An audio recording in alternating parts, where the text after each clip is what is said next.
Olá! Veja como foi a abertura do 26º Fórum da Undime de Minas Gerais. E no estúdio, uma conversa com a contadora pública Lucy Freitas. É agora, no Jornal AMM. Começou hoje o 26º Fórum da Undime Minas Gerais.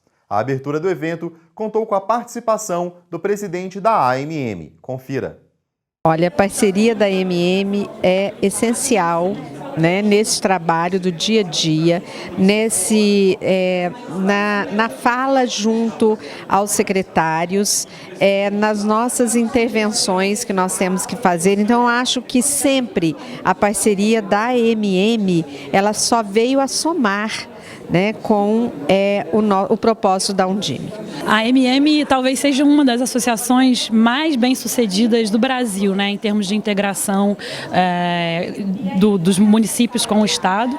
Infelizmente, o ano passado foi um momento muito duro, muito difícil para os municípios mineiros, mas eu acredito que a AMM foi grande responsável em trazer essa tranquilidade, teve uma liderança muito importante em termos da interlocução também com o governo do Estado e fundamental. A parceria, a integração entre o prefeito municipal e o secretário municipal de educação é de extrema importância para que todos os programas, os projetos e a educação municipal dê certo, alavanque, tenha os melhores índices em cada município. Nós precisamos melhorar a qualidade da gestão para poder gastar bem o pouco recurso que nós recebemos, fazer a luta institucional que a Undime faz, que a AMM faz, para melhorar a quantidade de recursos que nós temos, e a gente gastando ele bem vai dar um resultado, e investir prioritariamente na educação básica. O Jornal AMM de hoje recebe aqui no estúdio a contadora pública Lucy Freitas. Lucy, bem-vinda ao estúdio. Olá, obrigada. Lucy, então, para a gente começar, eu queria que você falasse os principais aspectos na elaboração do LOA. Esse ano, que é o ano em que se elabora o orçamento para 2020, nós temos um contexto em que se tem um grau de incerteza de receitas muito grande, tá? Por ser primeiro ano de mandato dos governos da União e do governo do Estado, além desse grau de incerteza, eles ainda não têm concluído seus planejamentos, quer seja o plano plurianual para o mandato, está em construção. Isso torna esse instrumento, nesse cenário, um instrumento em que o gestor vai ter que se utilizar de muitas técnicas, de muito cuidado. Então, além disso, nós temos ainda o agravante de que ano que vem é o último ano de mandato do governo municipal. Nós temos restrições da lei eleitoral, 9.504/97. Nós temos restrições da Lei de Responsabilidade Fiscal, que é a Lei Complementar 101.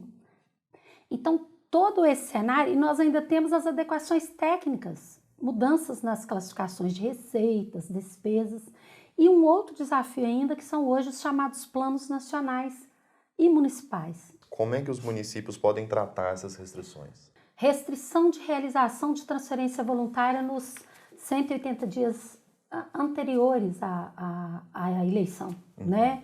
E aí não pode assinar convênio com a União, com o Estado. Então, você já tem que repensar todo o fluxo de transferência voluntária. Restrições com gastos com pessoal.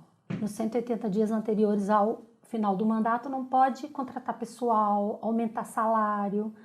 Restrições de gastos com publicidade, tá?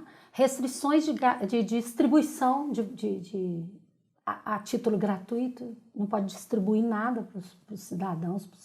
Então, isso tudo é um cenário em que você tem que fazer, e ainda um outro desafio que é cumprir o artigo 42 da Lei de Responsabilidade Fiscal. Não pode terminar o mandato sem deixar disponibilidade financeira para honrar com aquelas obrigações contraídas no segundo quadrimestre.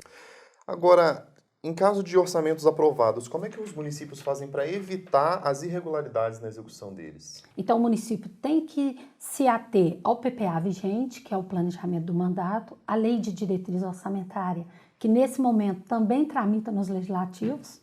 Essa lei de diretriz, ela traz as diretrizes para a elaboração do orçamento do ano que vem. Então, já tem que elaborar o orçamento, tem um instrumento que está tramitando, que seria referência, e aí tem que se fazer toda essa elaboração, e caso haja problemas, caso não se tenha segurança para fazer corretamente, você ainda pode estar ajustando no processo de execução orçamentária e financeira, em que você, de acordo com a própria lei de responsabilidade fiscal, você vai fazer um cronograma de execução orçamentária e financeira observando a efetiva arrecadação para não se gerar déficits, tá?